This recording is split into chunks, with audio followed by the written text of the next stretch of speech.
پیارے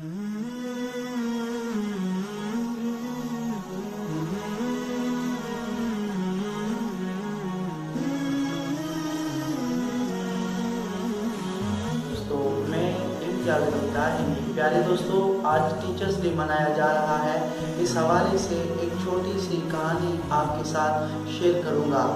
پیارے دوستوں، ایک اسکول میں استاد پڑھا رہے تھے تو انہوں نے چھٹی لے لی۔ وہ اردو کے استاد تھے۔ اس کی جگہ پر ایک نیا ٹیچر آیا، بچوں کو ایک نظم پڑھانا شروع کی۔ نظم پڑھانے کے بعد لاسٹ میں ایک بچے کو کھڑا کر دیا اور اسے کہنے لگے کہ بیٹا بتاؤ آج ہم نے اس نظم میں کیا سیکھا۔ تو ساری کلاس ہنسنے لگی اور کہہ آنے لگے اس کلاس سے۔ کیوں کہ آج اس نئے سر نے اس بچے کو کھڑا کیا تھا جو پوری کلاس کا نالائق بچہ تھا۔ اور استاد نے پورا جب ماحول دیکھا اور کلاس ختم ہونے کے بعد اس بچے کو الگ سے اپنے پاس بلوایا اور اس بچے کو اس نظم کا ایک شعر لکھ کر دیا اور اسے کہا کہ کل آپ نے یاد کر کے آنا ہے۔ اگلے دن وہ بچہ شعر یاد کر کے آیا اور استاد نے منع کیا تھا کہ کسی کو بتانا نہیں کہ میں نے آپ کو یہ شعر بتایا ہے۔ پھر استاد نے کیا کیا، اس شعر کا پہلا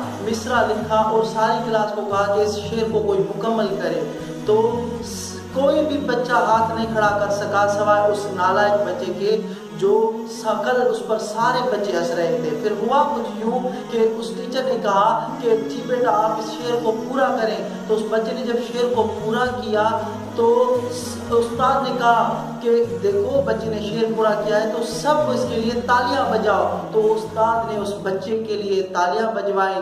پھر آہستہ آہستہ کرتے کرتے روزانہ استاد اس کو ایک سوال کا جواب روزانہ بتا دیتے۔ کرتے کرتے جب ایگزامس ہوئے تو اس بچے نے پوری اسکول کے اندر پوزیشن حاصل کر لی پہلی مرتبہ۔ یہ کیا تھا، ایک استاد کی اس پر توجہ تھی۔ استاد نے دیکھا کہ بچے کے اندر خود اعتمادی پیدا کرنی ہے، اس کو خود پر یقین دلوایا۔ ارے میں تو یوں کہتا ہوں کہ استاد بادشاہ نہیں ہوتا لیکن بادشاہ ضرور بنا دیتا ہے۔ آپ پیارے دوستوں کا بہت بہت شکریہ۔